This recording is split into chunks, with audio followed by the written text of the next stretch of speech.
2 Chronicles 35:19. In the 18th year of the reign of Josiah was this Passover kept.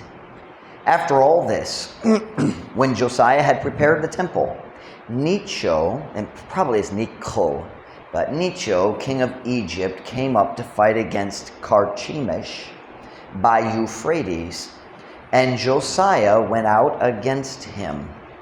But he sent messengers to him, saying, What have I to do with thee, thou king of Judah? I come not against thee this day, but against the house wherewith I have war. For God commanded me to make haste. Forbear thee from meddling with God, who is with me, that he destroy thee not. Now notice, ang hari sa Egypt nag-angkon nga ang Diyos ang nagsugod kaniya nga makigaway sa dito sa Euphrates batok ni Carchemish. Ang isulti, ang Diyos ang nagsugod nako. Verse 22.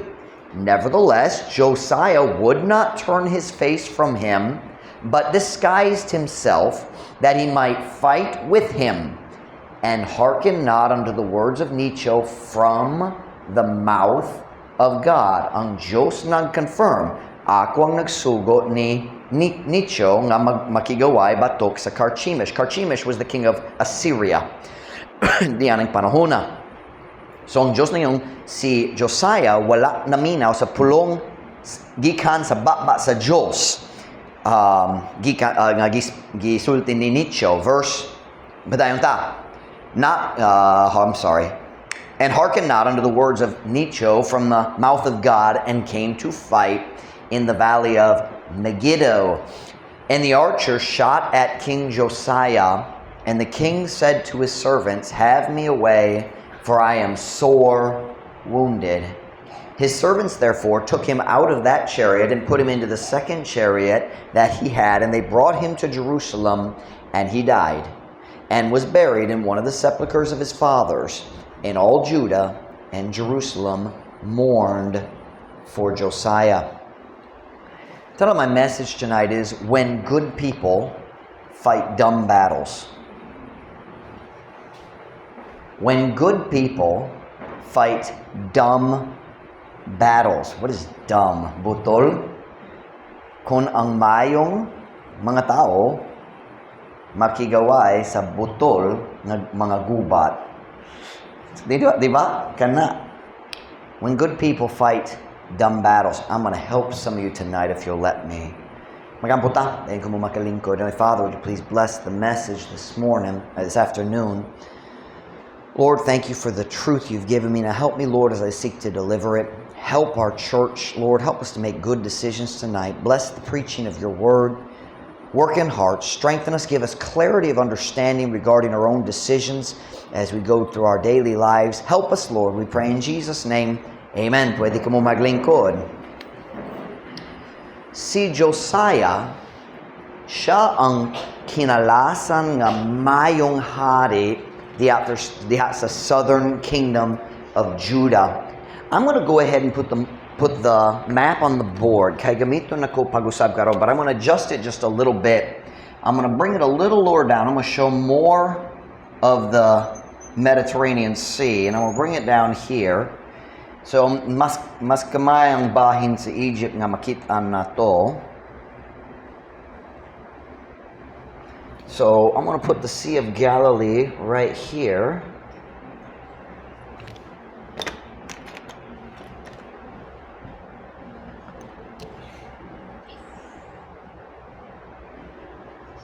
These are the markers that I threw away this morning, but they didn't get thrown away. They were right here, and somebody put them back on the tray. Here, just put those somewhere so I don't use them. Okay? I'm going to put the Sea of Galilee right here. There we go.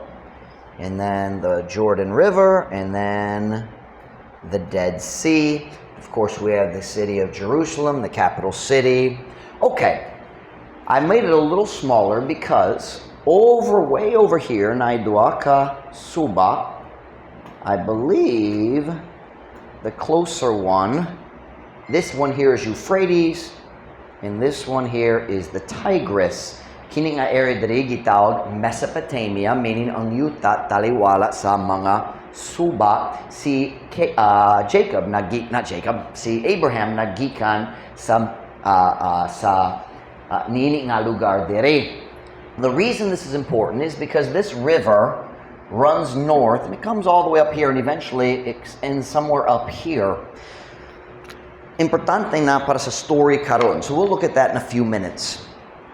Si Josiah, siya ang last good king diya sa southern kingdom of Judah. Siyempre, kabalota, human nga, sa diyang nga, nabahin na ang gangharian sa Israel, na 10 tribes sa north kitawag Israel, na 2 ka tribes sa south kitawag Judah. The northern kingdom had no good kings. The southern kingdom had some, na ay uban nga mga hari nga mayong diya sa sinugdanan dayon nakasala sa katapusan sa iyang kinabuhi na lain nagsugod nga daotang kaayo dayon nagpaubos sa ilang kaugalingon mibalik sa Dios ug nay pipila gyud nga matarong sa ilang tibuok kinabuhi si Hezekiah, si Josiah, si Joash dili kayo na mayong sinugdanan na mauti ang katapusan, pero si Josiah sa iyang tibuok kinabuhi nag-alagad siya sa Diyos. Ang iyang amahan dautan, ang iyang lolo dautan. Pero ang iyang great-grandfather cannot see Hezekiah. So, what would you call that? Si Josiah, what's the one you use about the tuhod? Apo? Huh? Si Josiah ang apo sa tuhod ni Hezekiah. In English, great-grandson. I could say a lot of dumb jokes, but I won't. Let's stay with the sermon, all right?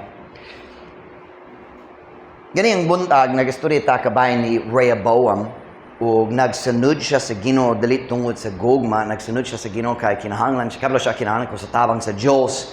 And even after he sinned, ayon si Shishak niabot, ug naghumble siya sa iyang kaugalingon, but even after that, diha sa iyang pagsunod sa Ginoo, si Rehoboam dili gyud wala siya kasing-kasing alang sa Diyos.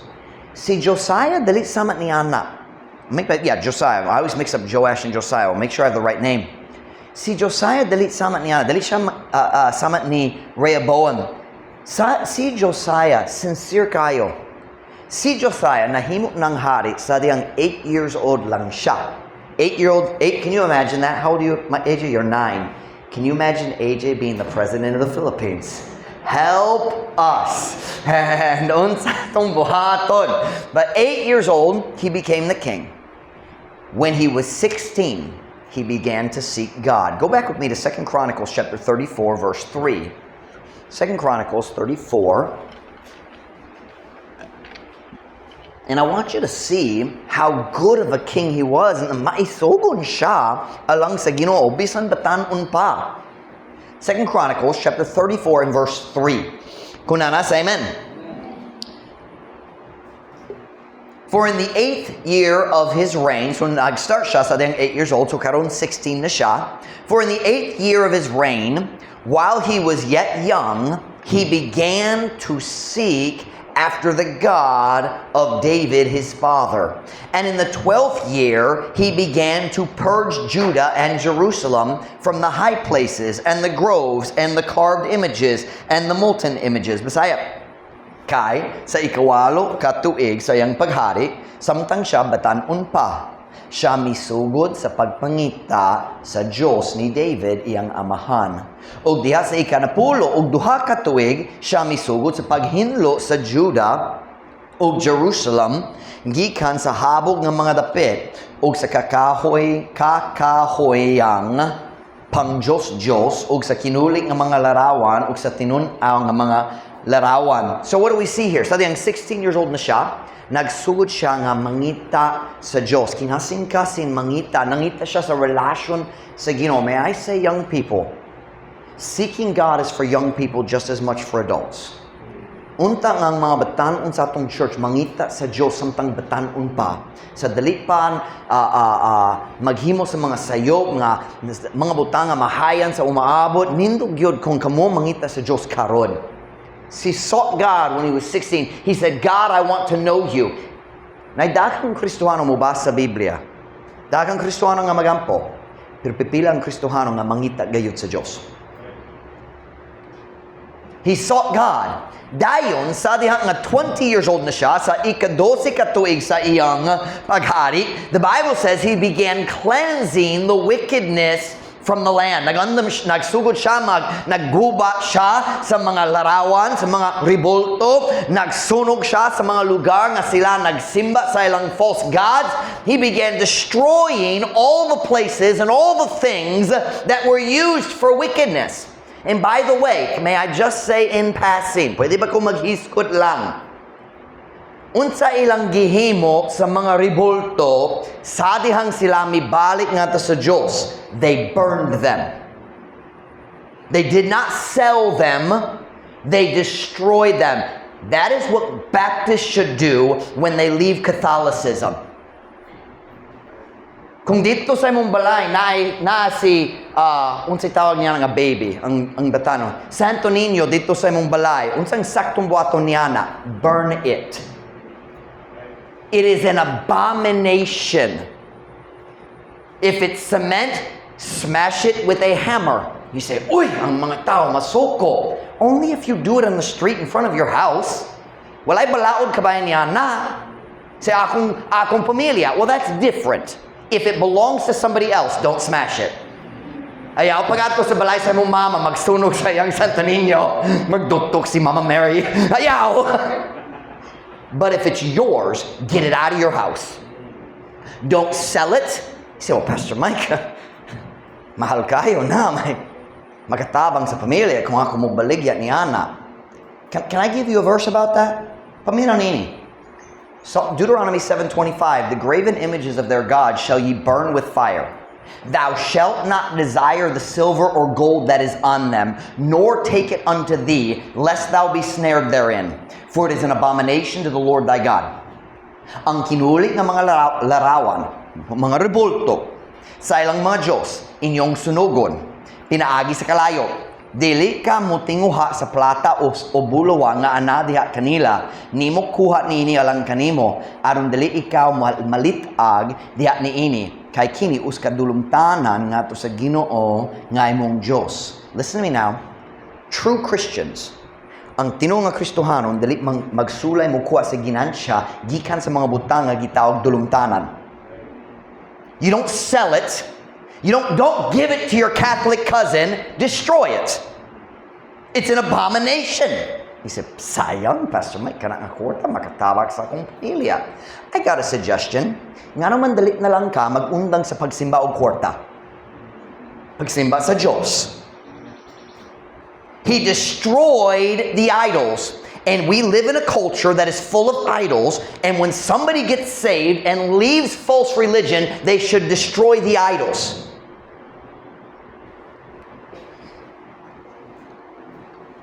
Pero kanadali ang mensahe karon, just maghapit na lang. Kasi hapit and stop by that point.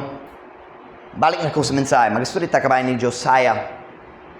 Pila edad niya sa diya nahimot na siyang hari. How old was he? 8. Kanusa siya nagsugod sa pagpangita sa Diyos? 16. Dayon, kanusa siya nagsugod sa paglimpyo sa kadautang gikan sa yuta. The 12th year of his reign, he was 20. So, he started to seek God. He became king when he was 8. Well, that's so nice. 8. Started seeking God when he was 16. Began cleaning the wickedness from the whole land when he was 20. But dayon ta. Where am I in these notes here? Look at let's go to 2 Chronicles 34, verse 4. Magpadayon ta. We just read verse 3, di ba? Maglantad ta sa verse 4. And they break down the altars of Baalim in his presence. Si Josiah nagtindog og nagbantay samtang sila nagdukduk sa mga rebolto aron sigurado nga gidukduk yun. He watched them do it. And they break down the altars of Baalim in his presence and the images that were on high above them. He cut down and the images that were on high above them, he cut down. And the groves and the carved images and the molten images, he brake in pieces and made dust of them and strode it upon the graves of them that had sacrificed unto them. What is strode? Ug mikatag ni ini nganha sa mga lubnganan nila nga misakripisyo ngadto kanila. I want you to notice something very simple here. He wasn't trying to make everybody happy. He was trying to follow God. Wala siya nagsulay nga mupalipay sa tanan. Wala siya ipaki nga naay mga tao nga ganahan gyapon niya ng mga Diyos. He was trying to follow God. Listen to me now. Kung ikaw mo sunod gayud sa Ginoo, usahay naay mga tao nga dali malipay nimo. Follow God anyway. Pagsunod gyapon sa Ginoo. Skip down to verse 8. Skip down to verse 8. Now in the 18th year of his reign, so where are we now? He started when he was 8. Then 8 years later, he started seeking God. 4 years after that, he started cleaning up. And then, what did we say? 16th year? Diba? 18th year. So 6 years after this. So 26 na siya. Meaning panahon na. He was only 26. Naghari na siya 18 years. Now in the 18th year of his reign, when he had purged the land and the house, he sent Shaphan, the son of Azaliah, and Maaseiah, the governor of the city, and Joah, the son of Joahaz, the recorder, to repair the house of the Lord his God. Aron sa pag-ayo sa balay sa Ginoo, iyang Diyos. Sa dihang 26 na siya, human sa pagguba sa tanang kadautan, paghinlo sa yuta, gikan sa tanang kahugawan sa mga ribultog, tanang may laabot sa pagsimba og Diyos. Sa diyang at 26 na siya, nagsugod siya sa pag-ayo sa templo. It took years sila nagbiyahe lahos. Bisan asa sila miato dito sa nasod sa Judah, and then they even went to the north kay nining panahon na wala na kingdom sa north kay sila gidalat na ngato sa Assyria dere. So bisan sila niato pud sa north ug miguba sa tanan nilang mga revolto pud.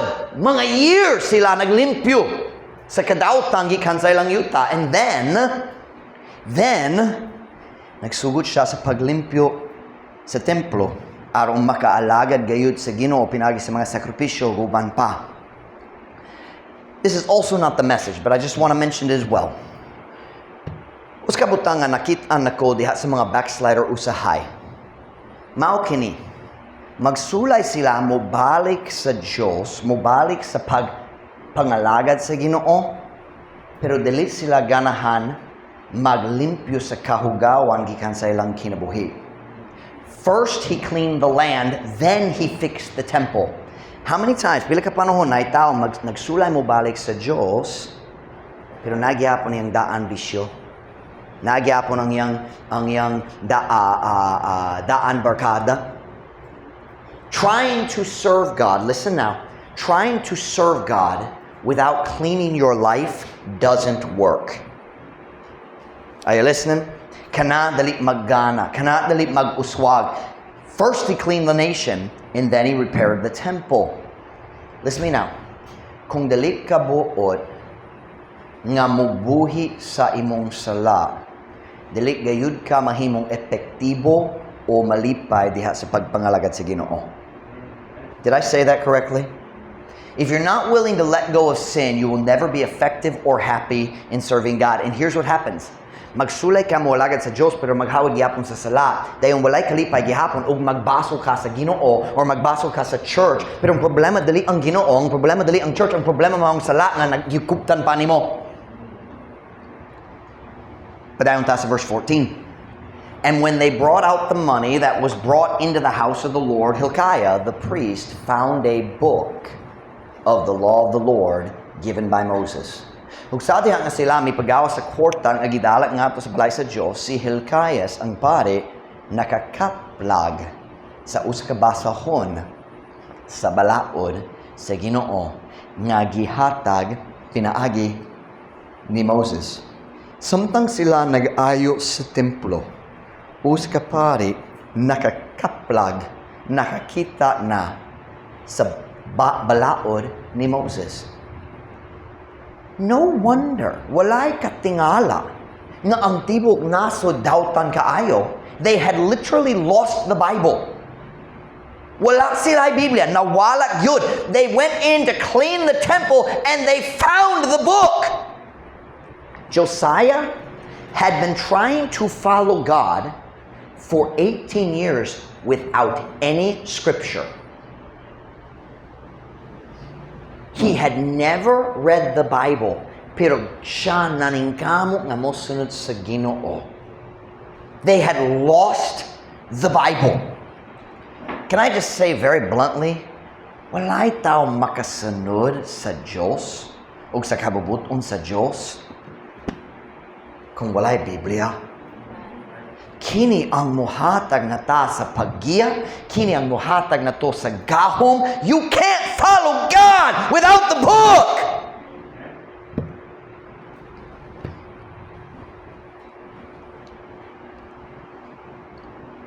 Another thing I've noticed with backsliders, kung naitao mag-alaga sa Diyos, tayo mobiya sa Diyos, ug mugsulay mo balik. Many times, listen me now, many times na ay backslider, magsulay mo balik sa Diyos. Busa, mo balik siya sa church, pero dili siya mo balik sa pagbasa sa Biblia. That doesn't work. That will never work. It is the Bible that has the power to change your life. Kini man ang may gahom sa pag-usab sa imong kinabuhi. Kini nga libro lang, muhatag nimo og chance nga magbuntog sa imong daan na andan, mubuntog sa imong kaluyahon. Skip down to verse 30. They found the book. Verse 30, 2 Chronicles 34, verse 30. And the king went up into the house of the Lord, and all the men of Judah, and the inhabitants of Jerusalem, and the priests, and the Levites, and all the people, great and small. And he read in their ears all the words of the book of the covenant that was found in the house of God.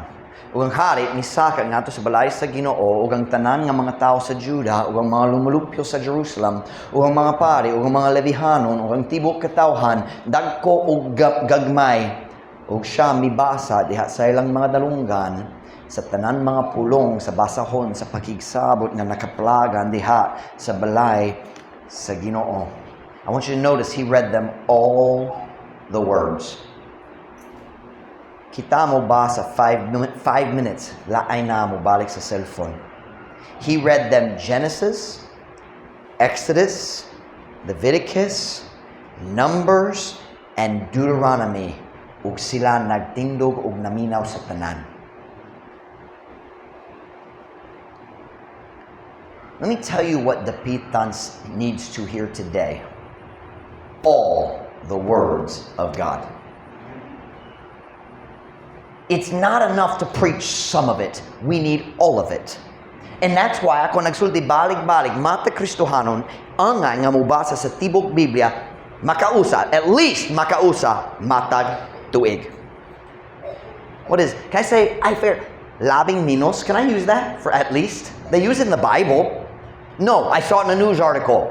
Para sa at least, sa labing minos, meaning at the very least, ang labing minos, kinahanglan magbasa ka sa Biblia, makausa, tibok Biblia, makausa, matag tuig. Why? Jesus said in Luke 4:4, it is written that man shall not live by bread alone, but by every word of God. Apan pinaagi sa matag, pulong sa Diyos. Unsa nimo magkinabuhi, pinaagi sa matag, pulong sa Diyos, kung dili ka mo basa sa matag, pulong sa Diyos. Mubasa lang ka sa mga bahin nga lingaw-lingaw, mubasa sa Psalms, mubasa sa Proverbs, mubasa sa basing 1 Samuel, ang mga books nga may stories, pero Leviticus dili ko. 1 Chronicles ayaw na lang. Ang prophets wala ko nakasabot niya na every word of God. Every word of God. But we don't just need to read it all. The men of God need to preach it all. Naidaghang bahin sa Biblia nga gilikay sa mga magawali sa atong panahon karon. Is that the right word? Gilikay? Gilikayan.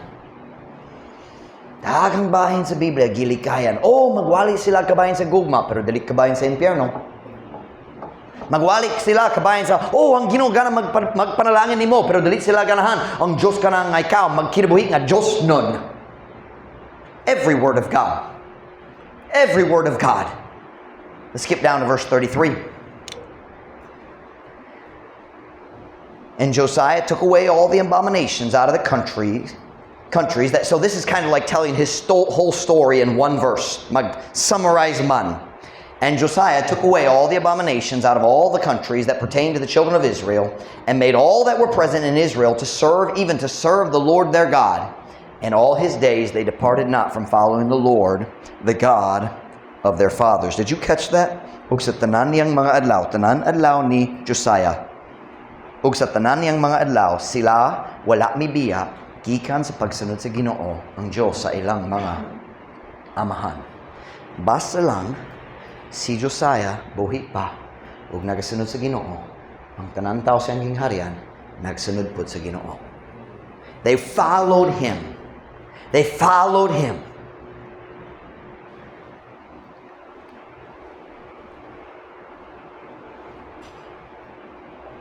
But today the message is not about all the good things he did.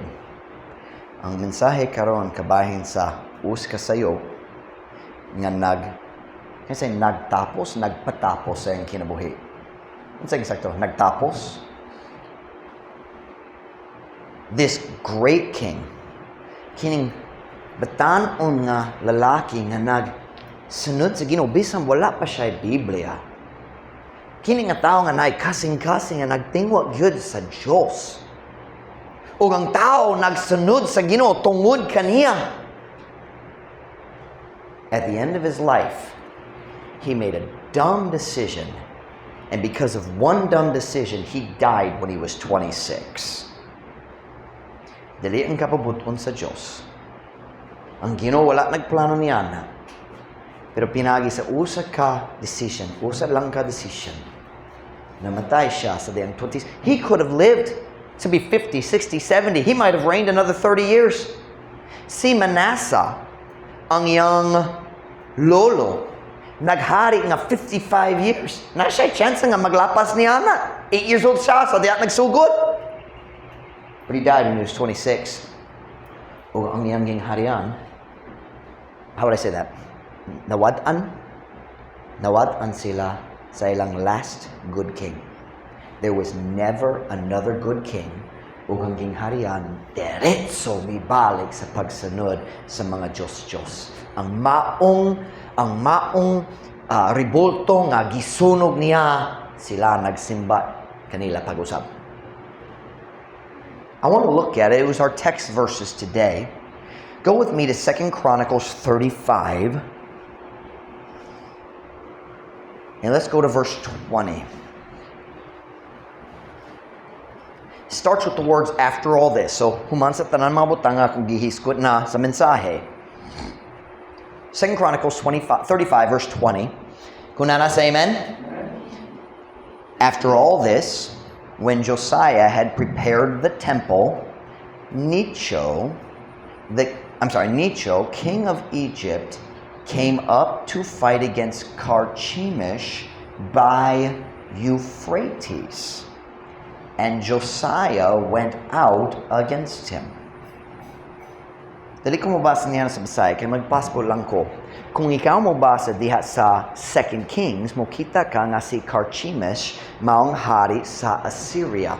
The Assyrians, sila dugay kayo ang kaaway gyud sa katawhan sa Dios. Sila ang nagdalat sa mga tao sa Northern Kingdom nga binihag ngadto sa ilang lugar. These are the Assyrians. These are bad people. Si Carchemish nasha, I think he's actually on the Tigris River. I think he's on this side. I could be wrong. But I know Assyria's up in this area here. Meaning abahim dali, somewhere dali. But the Euphrates River runs like this. And tapos siya, taman dali, mutumoy. Mutumoy, is that the right word? It ends up over here anyway. I ran out of space, but kung mag-follow ka sa map, ang river man dali sa north, sa Israel. So, unsa na ito mo dali? Ganiyang buntag, nag-istorita, kabayan sa hari sa Egypt, nagataki sa Judah. Niinik na story, ang Diyos mismo naggiya sa hari sa Egypt. Wow, God can use anybody He wants. Siya nag-istorya nga to sa hari sa Egypt. Pero wala siya nagsugot niya nga magataki sa Jerusalem. Nagsugot siya nga makigaway somewhere at the river Euphrates. But notice, ang dalan gikan sa Egypt ngadto sa Euphrates, kinahanglan mulatas sa Israel. Y'all see that?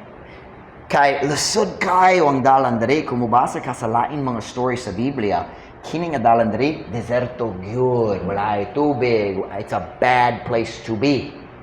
So, mas mayo gyud mulata siya sa kingharian sa Juda dayon sa Israel. Siyempre, what na Israel diri karon ining panahon na sa story, but somewhere, we don't know exactly basing diri, but somewhere to Euphrates River, I lost his name. I lost the king's name. Necho. Si Necho, naganda makigaway batok sa Assyria. Now, let's think about this. Think about this. Nagplano siya nga mo atake sa kaaway ni Josiah. We have an English expression. The enemy of my enemy is my friend.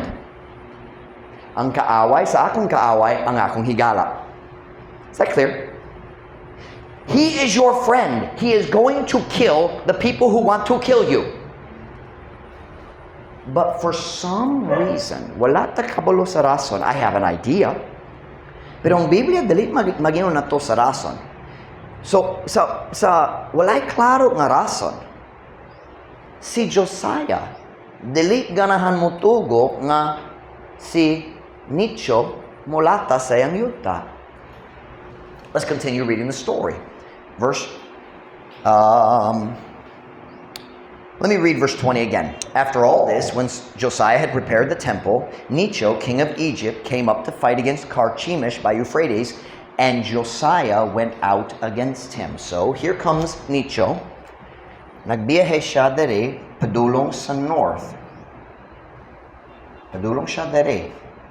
O si Josiah nakadungog nga padulong si Necho. So siya miadto uban sa iyang mga soldiers aron magtagbo o mubabag ni Necho. Sumigaw siya gikan sa Jerusalem. Now this is interesting. There are no stories that I know of.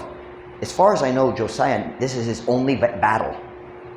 Basing ka na ang iyang problema. Ganahan siya maisama ni David. I'm following God, pero wala ko'y gubat. I don't know. But as far as I know, we don't see any other battles in his life. Pero siya miato dito. Unsa na ito po sunod? Look at verse 21. But he, that's Necho, but he sent ambassadors to him, to Josiah, saying, What have I to do with thee, thou king of Judah? I come not against thee this day, but against the house wherewith I have war. For God commanded me to make haste, forbear thee from meddling with God, who is with me, that he destroy thee not. Apan siya, mipadala og mga ambassador ngadto kaniya ngadto ni Josiah nga nagaingon, unsa nga akong labod kanimo? Ikaw nga hari sa Juda? Ako wala mo anhip batok kanimo ni ining adlaw apan batok, I'm sorry, let me read it again. Ako wala mo anhip batok kanimo ni ining adlaw apan batok sa balay diin ako adunay guba. Kay ang Dios misugo kanako sa pagdali magpugong ka gikan sa pagpaninglabot sa Dios.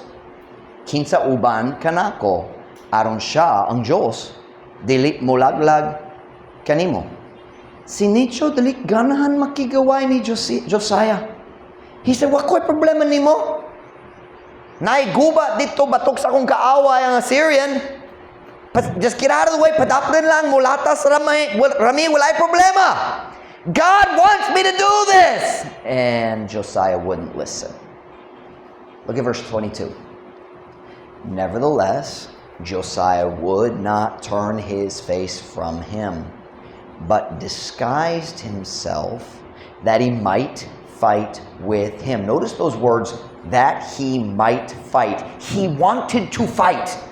Ganahan siya I think he wanted to be a hero. Para nako kana ra. Nag-lead siya sa mga tao nga mosunod sa Ginoo pero wala siya chance makigaway, makigubat. I think he wanted to be a hero.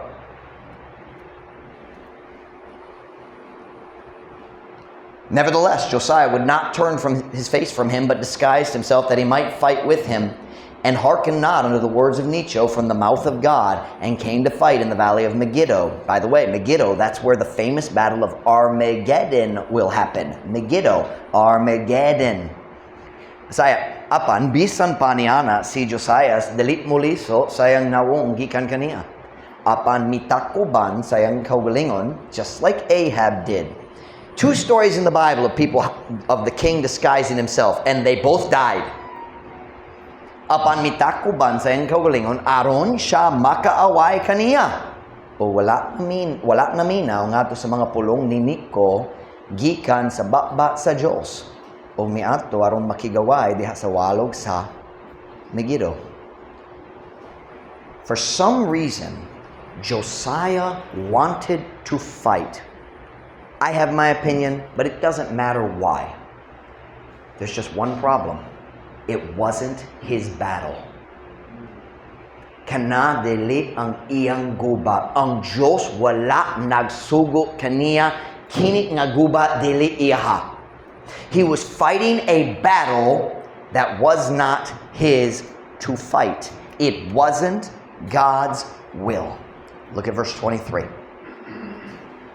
And the archers shot at King Josiah. And the king said to his servants, have me away, for I am sore wounded. Kana nga pulong sore, nagpasabot hilabihan. Grabe kayo ang iyang sama, gikan sa mga tigtira. Verse 24. His servants therefore took him out of that chariot and put him in the second chariot that he had. In my opinion, ang hari na duwa ka karwahe. Sa the word, duwa ka karwahe. Ang usa para sa guba, ang ikaduha nga mas dali-dali para sa paglayas. Kung masamaran. I can't say the word. Masamdan. If he got wounded, na ikaduha nga chariot. So sila nagbalhin niya gikan sa una nga to sa ikaduha. Put him in the second chariot that he had, and they brought him to Jerusalem, and he died. And was buried in one of the sepulchres of his fathers, and all Judah and Jerusalem mourned for Josiah. Ang kinalasang maayong hari sa Judah, gipatay diha sa uska guba nga dili iyaha. Uska guba nga wala siya'y kalabutan, diin wala siya'y kalabutan. Wala siya'y katungod, wala siya'y rason, wala siya'y katarungan nga makigaway. Human sa kamatayon niya, almost immediately, pipil ka bulan ra, basing diretso, but certainly within just a couple months, ang nasod sa Israel mibalik sa tanan sala, diin siya nagpalingkawas nila. He could have reigned another 50 years. Mahimo man maghari pa siya 50 years? Ug ang tao magsunod gyapon niya? Pero namatay siya diya sa uska butol nga guba. Uska guba nga walay pulos para sa iyang gingharian. Uska guba batok sa tao nga dali ganahan makigaway niya. It wasn't his battle. Nakakita ko sa daghang Kristohanon ug bisan mga pastor nga naghimo sa maurang sayop. They allow themselves to be pulled into a battle that isn't theirs, and it destroys their lives. Listen to me very carefully. Do you understand the word mag-ako or mag-ako-ako? Meaning ako. Kung mag-ako-ako ka, nga makigaway diya sa guba nga dili imoha, you realize you can't actually win because it's not your battle? Walay dag-anan. Naikapildihan, pero walay dag-anan. Because it's not your battle, so even if you win, you didn't really win because it's not yours. And many Christians make similar mistakes. You say, well, Pastor Mike, what do you mean? Okay, allow me to illustrate. All right, let's see here. Let's see here. Vaughn, you preached on Friday. You can come be a pastor, all right? Come here, Vaughn. Vaughn did a great job preaching on Friday. Amen. So Vaughn is going to be a pastor right here. Unsay ngalan sa imong church? Unsay ngalan sa wala ka kabalo? The Stupid Baptist Church. Basing. All right. So Vaughn is a pastor here. Michael, you can be the other pastor because Michael preached as well on Friday. Amen. Also awesome. And so Michael is a pastor over here. Vaughn is a pastor over here. ang Diyos mihatag ni Von sa autoridad nga mag-lead sa iyang church. Di ba? So, ang iyang guba, mao ang pagbarog sa pagkamatarong sa iyang church. Pero, basin mo lang tayo siya makita, wow, si Pastor Michael na daghang sayok dito sa iyang church. Wala siya nagwali, kabayan sa daghang sala, naglikay-likay siya sa mga area nga dali comfortably. He doesn't lead his people to do right. Na siya daghang sayok sa iyang church. So si Von, magsulay nga magpatulid ni Michael. He starts saying, you need to change your church. And then, syempre, si Michael masuko. Wag kay labot ni hini. Then Von starts criticizing, going to other pastors. Yeah, nakadung ka ang siyang gibuha. Yeah, kisya ang problema diri. Di ba? Listen to me. That's not his battle. I'm sorry, this is not Von's battle. Let me tell you, he's going to destroy himself. O si Michael naragyapon. Are you listening to me? Thank you, Von. Thank you, Michael. Okay. Naidaghang pastors dool na to dere. And I don't agree with some of the things they do. I mean, good men. I love them. Magampo kong ang Diyos mag-bless kanila. Pero kung maglantaw, kung magsusi ko sa ilang church, murag mo kita ko sa mga butang, dili ko mag-uyon. Di ba? Pero kanadali ang akong guba. God did not call me to Dapitan to pastor the church somewhere else. So kung magsulay ko mag-correct sa ubang mga pastor, number one, dili sila maminaw, and in the end, what's gonna happen? Ako ang maguba. Masamo ko. Na naman dali sila maminaw na ko. I've seen pastors do that. Nakita na ko ang mga pastor nga maguba, mawala ang tanan nilang kalinaw, kay mabalaka sila kabayan sa gibuhat sa laing pastor, pero wala sila ilabo niya na. Am I making sense to you? Okay. So how does this truth apply to people who aren't pastors? Unsay labot niini kanato sa atong adlaw-adlaw nga kinabuhi. Dere. Let me make a statement. Kung may Kristohano nga magsugod og pagkiguba diha sa mga barong nga dali iyaha, kanunay siya man ang mapildi. So what does that mean? How does that apply to us? Okay. Everyone look right here at me. Now it's application time. Everything else is introduction. Now I have a very short application. I'm going to preach about people coming from the kitchen. This is my church. I have to fight this battle. Okay, listen now. Panaglitan. Kung ang imong ginikanan, wala nagasunod sa Ginoo, kana dali ang imong gubat. Young people, it is your job to love your parents, not criticize them. Are you listening to me? Ang imong responsibilidad maong pagrespeto o pagtuman sa imong kinikanan, dili ang pagsaway kanila. O kung naay batanon magsulay, mag-correct sa iyang kinikanan, muuli gikan sa church, magsulti, si Pastor Mike nagyaw nga, wala kay mag-inom na ka, si Pastor Mike magwali ka ba niya na, you listen to me, you're not helping your parents and you are hurting yourself. Kaya nga naman, nakigaway ka diya sa guba nga dali imoha. Alright, how about this one? This one's harder. Kung imong asawa, o imong bana, wala nagsunod sa Ginoo, diya sa imong pag-isip, kanadali ang imong guba.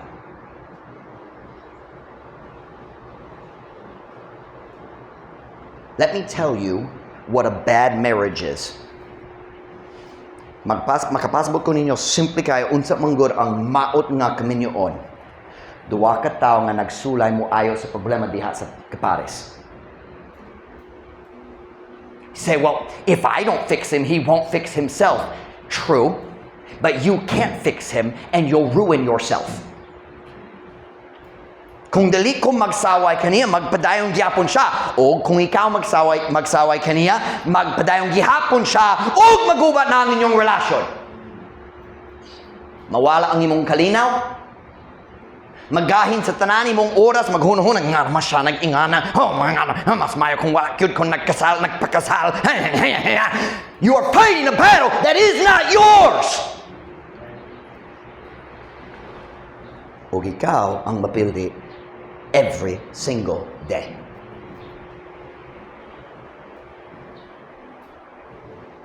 Married couples, you take care of yourself. O pasagdi ang batasan sa imong kapares ngadto sa Ginoo. Let God be God. We spend so much time magsulit ang mag-control sa uban. Well, dili ko ganahan sa iyang nilihukan. So, you're not God. And here's the other problem. Dili lamang nga ikaw mapildi diya sa guba. Many times, ikaw mahimo nang ang babag sa paglihok sa Ginoo diha sa kinabuhi sa imong kapares. When you are always criticizing and arguing and fighting, unsa mahitabo? Ang imong garbo mo barog, ang iyang garbo mo barog, ug mas lisod gayud para sa Ginoo. Shut up and go pray. That's good marriage advice.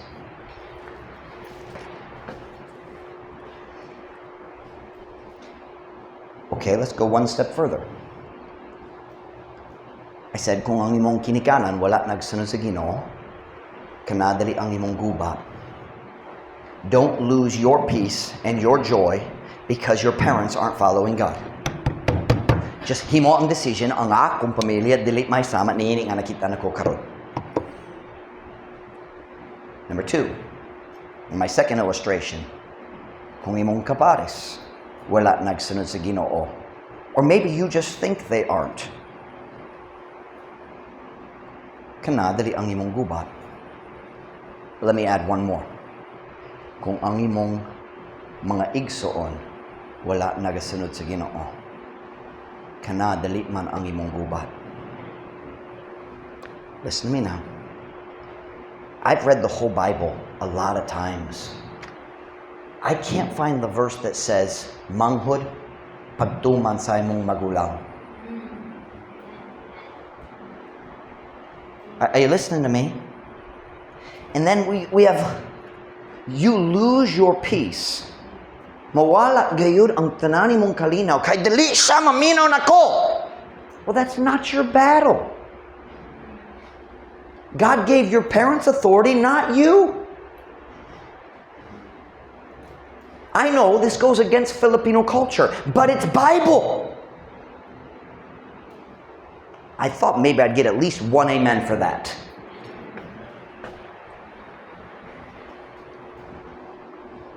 Kung magsugod ka sa pakiguba diha sa mga area diin ang Diyos wala mihatag kanimo sa otoridad, mosakit lang ka sa imong kaugalingon ug sa tanang tao nga anaa gayud ilalom sa imong otoridad.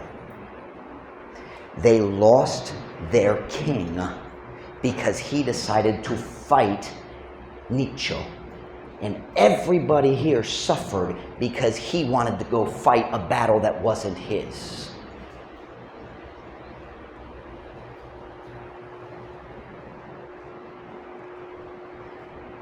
Ang akong mensahe karon hapon, simple kayo. Pakig-away sa imong mga guba o pasagdi ang tanan laing nato sa Diyos.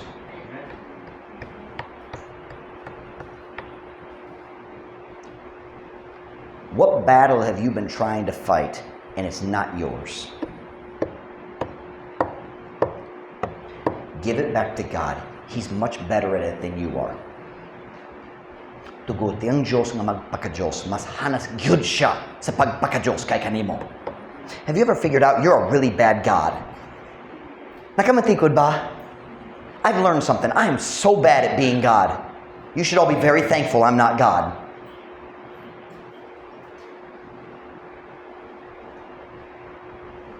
I just feel like murag na mga tao dali karong hapon na kinahanglan maghimo sa decision nga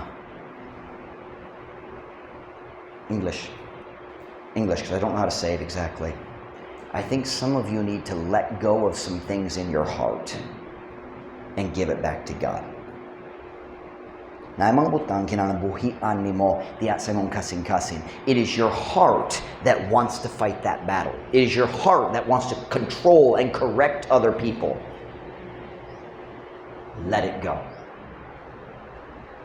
Saldi ka na. Listen now. Number 1, lead yourself.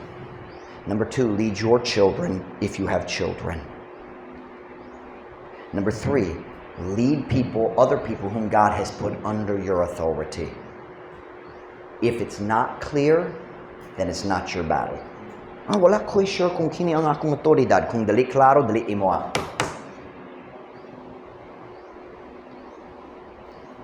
Murag ang uban ninyo diri karon hapon, wala kay kalinaw.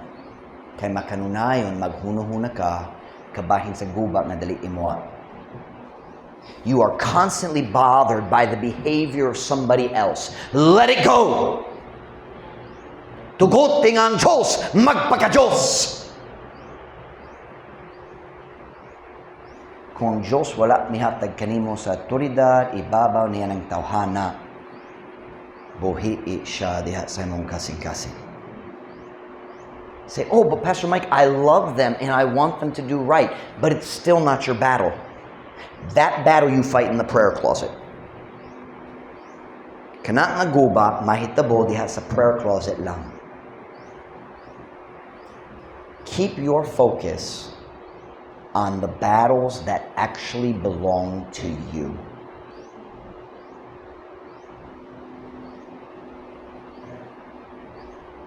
Pagbutang sa imong kasing-kasing, sa imong hunahuna, pagpahimutang sa imong kasing-kasing, nganha sa mga guba na imuha gayod. Say, but Pastor Mike, they're not doing right, and if I don't help them, then they... Kamusta ang imong kalinaw? I can answer that. Wala. Wala. So, unsay kinahanglan buhian nimo karon diya sa imong kasing-kasing? Whose battle are you fighting? And it's not yours. Si kini nga klase sa mensahe para sa kasing-kasing. In your heart, you gotta let go. What is it for you? Basin wala ko naghiskot sa imo ha, pero ikaw kabalo na diya sa imong kasing-kasing. You know what it is that you've been, okay, do you know what it has been for me for about 6 months? Gary.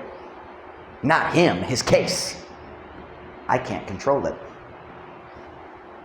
And it's not my battle. I love him. Mag-ampo ko para niya. But I'm not an attorney, I'm a pastor. I can't go and try to deal with the case. It's not my battle. So all I can do is say, God, imuat lang ka na, kay wakoy gahom, wakoy mahimo. Unsay kinahanglan buhian nimo diya sa mong kasing-kasing karon. Give it to God. Give it to God. Dugo na mga ulo, yung mata.